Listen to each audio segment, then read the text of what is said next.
할렐루야. 거룩한 주일 예배에 함께 참여한 우리 모두에게 하나님의 평강과 또 하나님의 또 긍휼하심이 함께 하시기를 간절히 소망합니다. 유튜브 방송을 보면은 농촌에 있는 이 폐가를 헐값에 사서 그곳을 잘 정리해서 새로운 장막으로 만들어 인생의 후반기를 준비하는 것을 볼 때가 있습니다. 요즘 농촌에 가면은 사람이 살지 않아서 방치된 집들이 있습니다. 이사를 간 후에 팔려고 해도 팔리지 않고 그래서 그냥 방치한 집들이죠. 사람이 살지 않고 또 관리를 하지 못하기 때문에 지붕은 벗겨지고 또 담장은 허물어져 있고 마당에는 잡초가 무성합니다. 쇠퇴하고 퇴락해져 가는 거죠. 이후에 어찌하든 간에 이렇게 쇠퇴하는 것은 집만이 아니라 우리의 인생도 그러할 수 있다는 것입니다. 사사기는 이제 삼손의 역사가 이제 끝나고 새로운 장면으로 많이 바꾸어서 오늘 본문에 세 사람이 등장합니다. 미가와 또 미가의 어머니 그리고 레위빈 세 사람이 등장하는데 이들을 통하여 우리의 신앙이 또 퇴색하고 왜 내 마음대로 신앙을 하는가 한번 살펴보도록 하겠습니다. 자, 먼저 우리 2절을 한번 읽겠습니다. 그의 어머니 이르되 어머니께서 은 1,100을 잃어버리셨으므로 저주하시고 내 귀에게 말씀하셨더니 보소서 그 은이 내게 있나이다. 내가 그것을 가졌나이다 하니 그의 어머니가 이르되 내 아들이 여호와께 복받기를 원하노라 하니라. 아멘. 먼저 내 마음대로의 신앙은 무엇이냐? 하나님의 이름으로 행하는 나의 일들이라는 거죠. 내가 만든 종교, 종교적인 형식주의를 말하는 것입니다.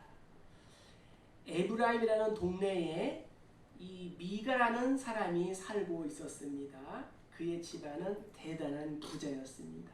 어느 날 미가는 어머니의 돈 은 1,100개를 훔쳤습니다. 은 1,100개는 당시 노동자가 10년 동안 사용하지 않고 모아야 하는 큰 돈입니다. 오늘날로 말하면은 억 소리가 나는 그러한 돈이었습니다. 미가는 매우 착한 사람도 아니고 그렇다고 해서 매우 나쁜 사람도 아니었습니다. 만일 그가 철저히 악했다면 돈을 돌려주지도 않았을 것입니다.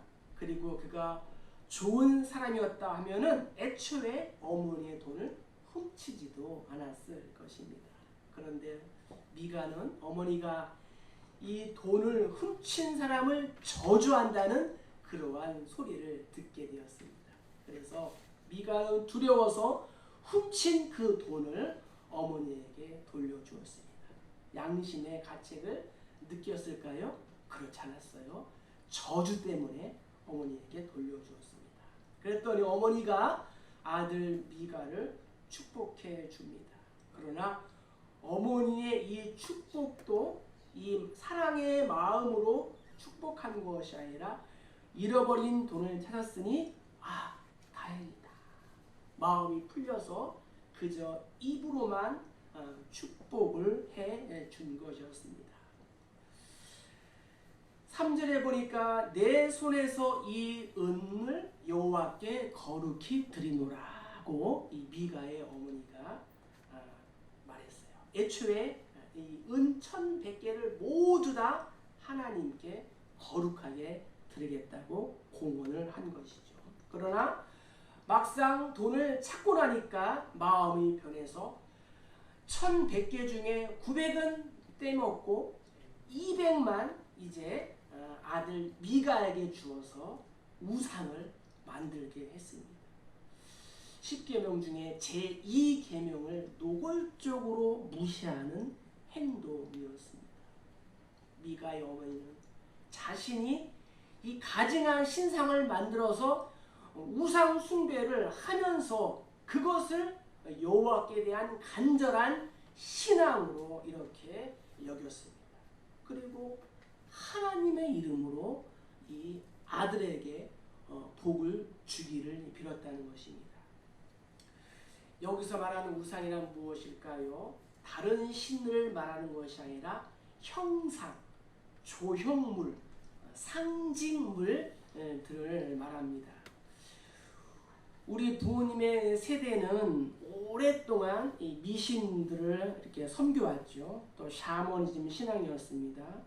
또 형상을 만들어 놓고 절하고 또 해와 달을 보면서 또 빌고 또 물을 떠놓고 이렇게 빌기도 했습니다. 미가의 어머니는 자식이 잘못된 길로 가는 것을 알고도 올바로 지도를 하기는커녕 오히려 하나님 앞에서 우상을 섬기도록 부축을 한 것입니다. 형상을 만들어 하나님을 예배한다는 것은 무엇일까요? 하나님을 있는 그대로 순종하지 않고 자신의 입맛, 자신의 구미에 맞는 이 하나님을 만들고 그 하나님을 조정해서 알라딘의 요술 램프처럼 자신이 또 얻고자 하는 그러한 답을 얻어내려고 하는 것입니다. 그래서 미가는 어머니로부터 받은 이 돈으로 신상을 만듭니다. 그리고 제사장이 입는 이 에봇과 복을 가져다 준다고 여겨지던 드라빔을 만들었습니다. 이 드라빔은 휴대용 우상입니다. 자기가 가지고 다니면서 섬기고 복을 빌어달라고 하는 그러한 우상이죠. 우리는 우리의 신앙이 퇴색하고 또 자기 마음대로의 이 신앙을 하는 이유가 무엇이냐? 언제나 여기에는 종교적인 형식주의가 등장하는 것입니다. 내 안에 성령의 역사와 하나님의 만남은 사라지고 형식적인 이 종교주의가 차지하고 있는 것입니다. 하나님은 모세의 율법을 통하여서 반드시 레위인만이 제사장이 될 수 있고 오직 실로에 있는 성막에서만 하나님을 예배하라 이렇게 말씀해 주었습니다. 그런데 미가는 이 모든 것을 다 완전히 무시해 버린 것입니다. 자기의 생각대로, 자기 마음대로, 자기 소견에 옳은 대로 하나님을 섬겼습니다. 왜 그럴까요? 그것은 단 한 가지, 바로 자신의 유익을 위해서 그랬던 것입니다. 자, 그래서 사사기 저자는 뭐라고 그래요? 우리 6절을 한번 읽어볼까요? 그때에는 이스라엘의 왕이 없었으므로 사람마다 자기 소견에 옳은 대로 행하였더라. 아멘. 나를 구원하신 하나님의 영광을 위해 교회 생활을 하지 않는 것이 커다란 문제라는 거죠. 형식적으로, 외형적으로 하나님을 섬기고 있지만 그 이면에는 내가 있는 거예요. 내가 주인인 거예요. 내가 복음이 있는 거예요. 내 축복, 내 명예, 내 건강, 내 자녀, 내 물질을 더 중요하게 여긴다는 것입니다.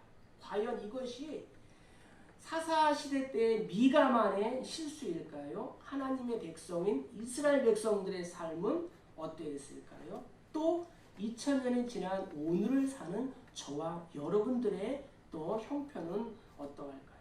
저들은 분명 하나님을 섬겼어요. 모든 것을 하나님의 이름으로 했어요. 그러나 예수님은 저들을 향하여 혹독하게 책망하셨어요. 하나님은 영이시니 예배하는 자가 영과 진리로 예배해야 한다. 이렇게 합니다. 우리의 신앙생활은 아무렇게 하는 것이 아니고 예배도 아무렇게나 드리는 것이 아닙니다. 동기가 중요하고 또 방법이 중요한 것입니다. 나는 내가 만든 종교적인 이 형식주의로 하나님을 섬기고 있지는 않습니까? 또 이 사실 우리 눈에 보이는 그러한 우상은 그리 무섭지가 않아요. 문제는 우리 눈에 보이지 않는 그 교묘한 우상이 무서운 것입니다. 하나님의 이름으로 하는 그 우상 말입니다. 교회 안에도 숨어있는 우상들이 있다는 거예요. 예배를 드리지만 하나님의 영광보다는 내 유익을 앞세우는 교묘한 우상, 하나님의 나라보다는 세상의 축복을 우선시하는 우상, 사명을 따라 살아가기보다는 이 세상 속에서 이 안일함에 머무는 우상, 하나님의 말씀보다는 내 방법과 내 경험을 우선시하는 우상, 이러한 우상들을 저와 여러분들이 경계해야 되는 것입니다. 우리가 교회를 다니면서 사찰에 가서 절하는 사람이 어디 있겠습니까? 그러나 있다는 거예요. 이 말씀은 바로 오늘을 살아가는 저와 여러분들을 향한 말씀입니다. 내 삶 속에 내가 만든 우상은 없는가? 하나님이 아닌 다른 어떠한 것으로 나를 꽉 채우고 있지는 않는가? 그것이 나를 주장하고 있지는 않는가?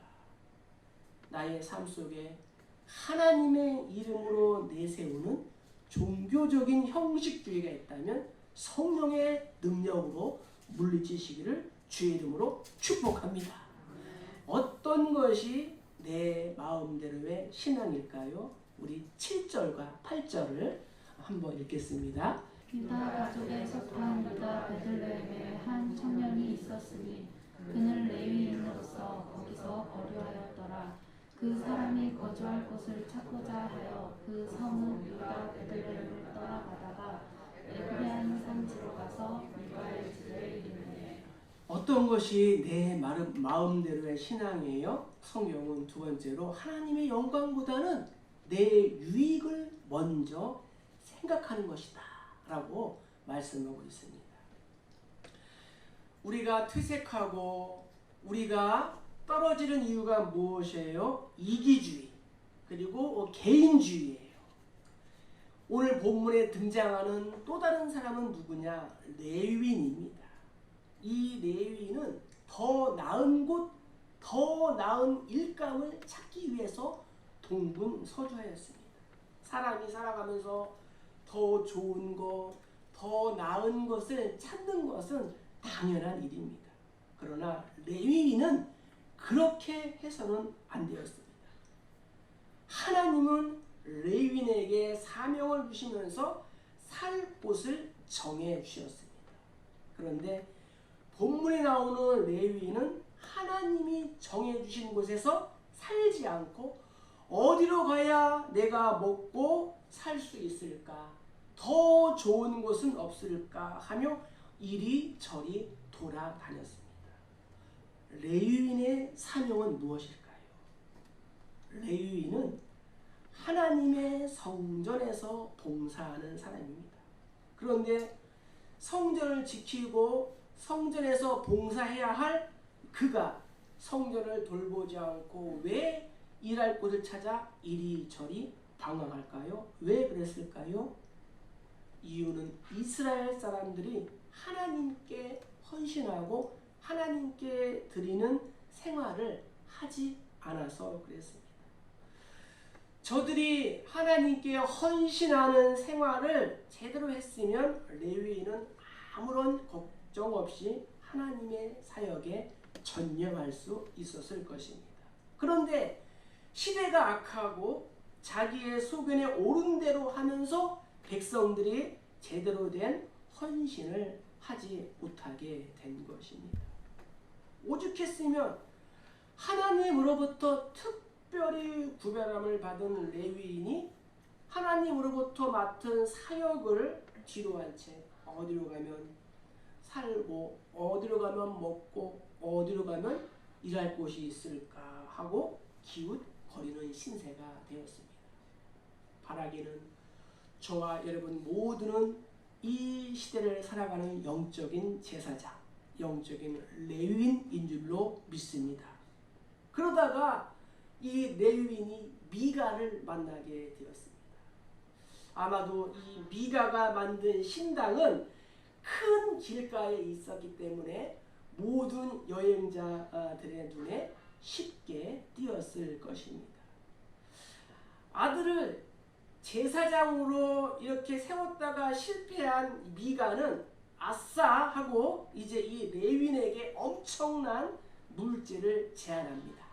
10절을 한번 읽어보겠습니다. 미가가 그에게 이르되 내가 나와 함께 거주하며 나를 위하여 아버지와 제사장이 되라. 내가 해마다 은 10과 의복 1벌과 먹을 것을 주리라 하므로 그 레위인이 들어갔더라. 아멘. 결국 미가의 제안을 받아들여 이 레위인은 그것을 만족하게 생각했고 정말 미가의 아들 중 하나같이 되었다라고 성경은 말씀하고 있습니다. 사사시대 이 수백 년 동안 이스라엘은 점점 이 내리막길로 걷다가 마침내 리더십들, 레위인들, 백성들 모두 할 것 없이 모두가 자기의 소견에 옳은 대로 행하게 되었던 것입니다. 문제는 우리가 신앙생활을 하면서 정말 참 하나님을 내가 만나고 있는가, 성령님과 동행하고 있는가 하는 것입니다. 그렇지 못하다면 우리는 역시 종교적인 형식주의와 이기주의에 빠져 있는 것입니다. 우리의 마음을 한번 살펴보겠습니다. 내가 예배를 드리지만 나의 마음속에 나의 유익이 자리를 잡고 있지 않은지를 살펴보아야 하는 것입니다. 본문에 이스라엘 사람들의 영적인 상태를 뭐라고 표현해요? 자기 소견에 옳은 대로 행하였다라고 진단하고 있는 것입니다. 무슨 말이에요?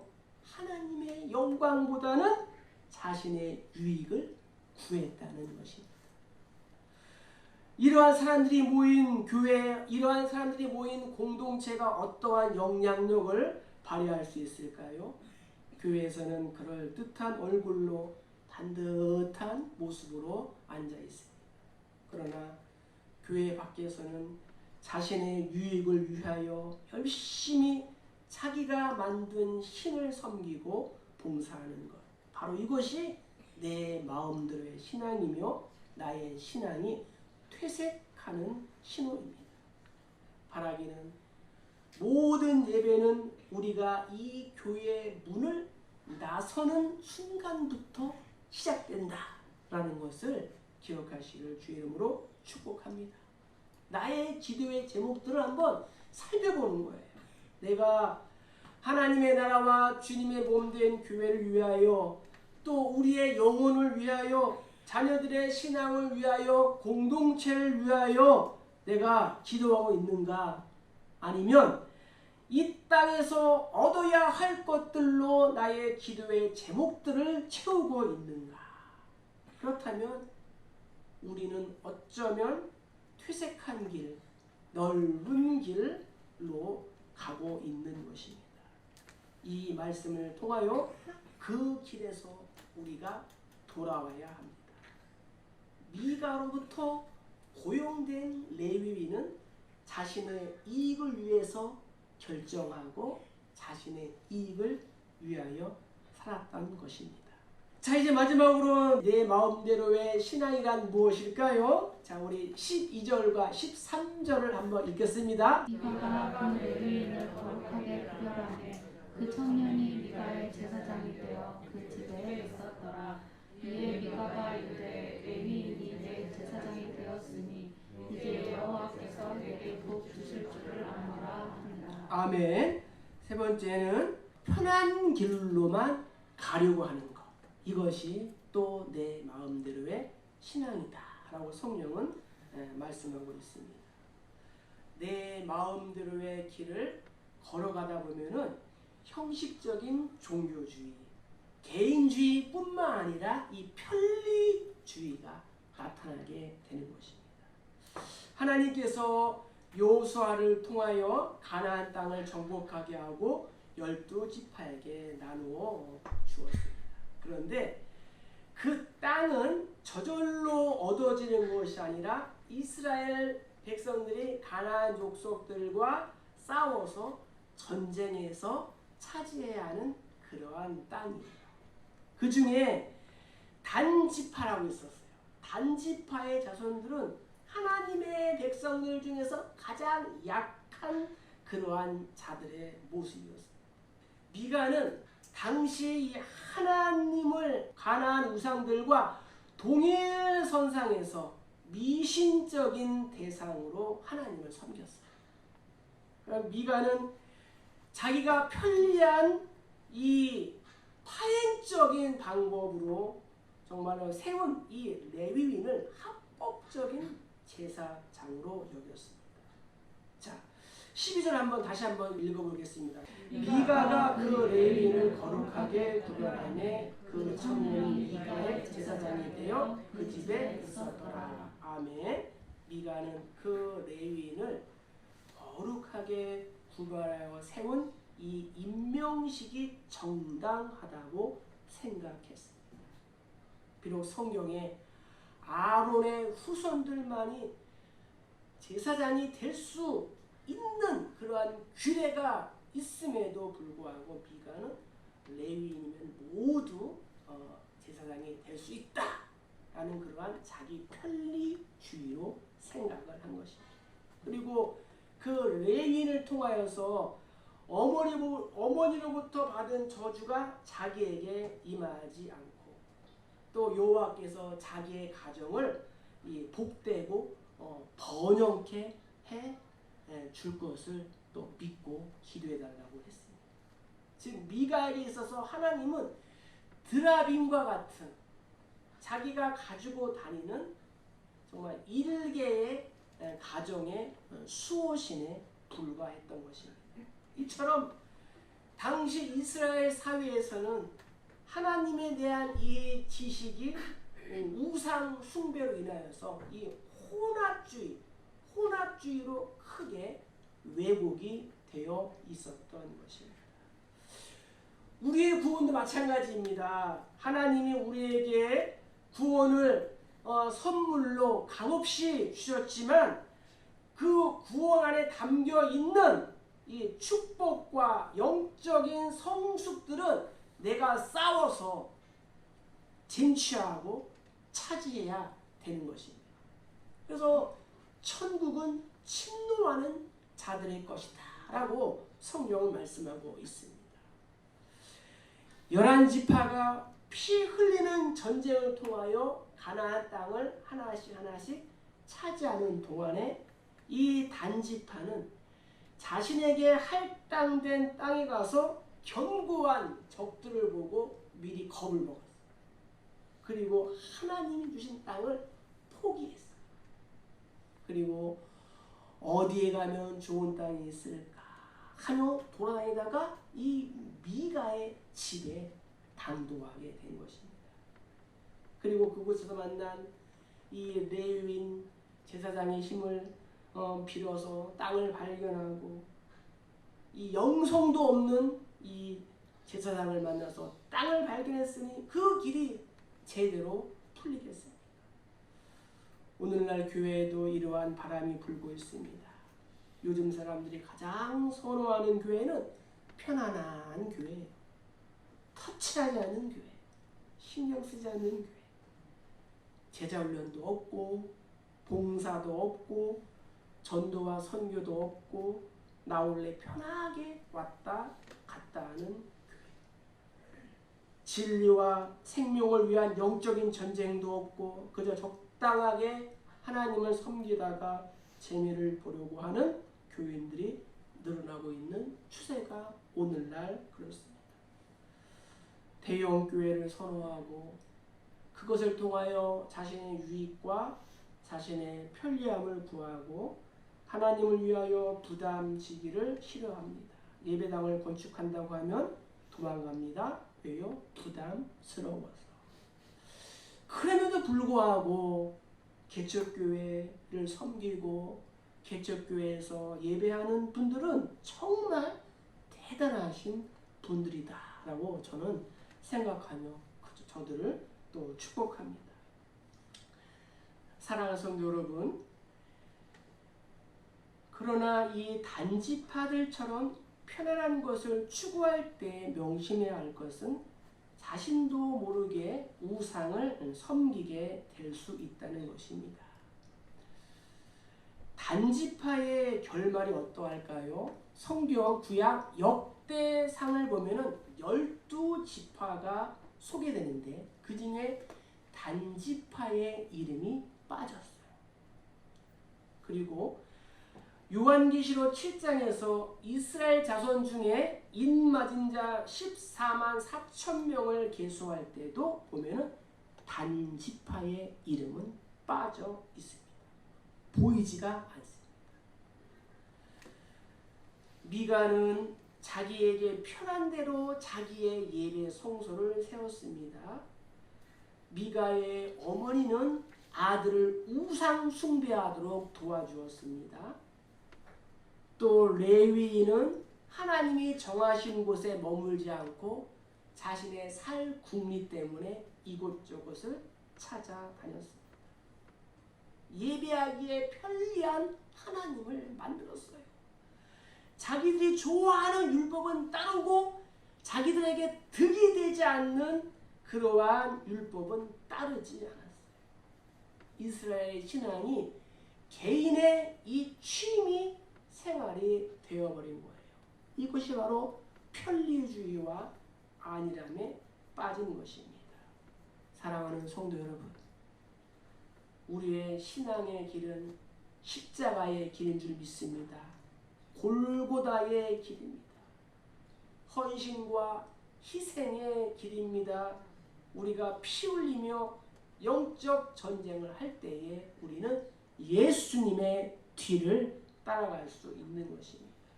혹시 나는 하나님을 예배한다고 하면서도 하나님의 이름으로 나의 유익을 구하고 있지는 않습니까? 나도 모르게 내 경험과 내 방법을 앞세우며 종교적인 형식주의와 또 이 편리주의 안일함에 빠져 있지는 않습니까? 자, 말씀을 이제 정리합니다. C.S. 루이스는 저들을 향하여 가슴이 없는 사람들이라고 말했습니다. 즉 이성과 본능과 충동을 가졌지만 심장을 가지지 못했다. 누가요? 미가의 어머니와 레위인들 단지파. 내 마음대로의 신앙에서 벗어나기 위하여 우리가 어떻게 적용할 수 있을까요? 하나님의 이름으로 행하는 나의 일은 없는가? 하나님의 뜻을 구합시다. 또 내 유익을 먼저 생각하지 않는가? 하나님의 영광을 위하여 우리가 살아가며 편한 길로만 내가 가려고 하지 않는가? 신앙의 길은 십자가의 길이요 순교자의 삶인 것입니다.